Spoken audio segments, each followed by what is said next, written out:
கருவ மரம் விழுந்து விட்டது. மரத்தை வெட்டி கொண்டிருக்கின்றார்கள்.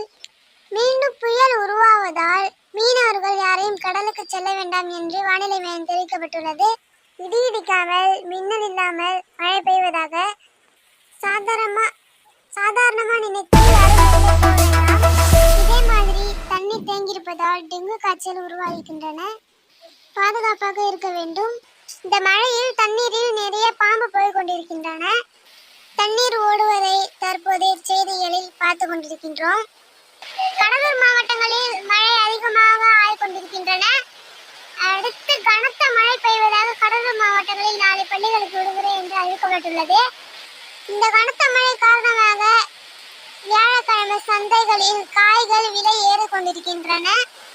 மழை தாங்காமல் கோழிகள் எந்த இடுக்கில் கூறலாம் என்று பார்த்து கொண்டிருக்கின்றன.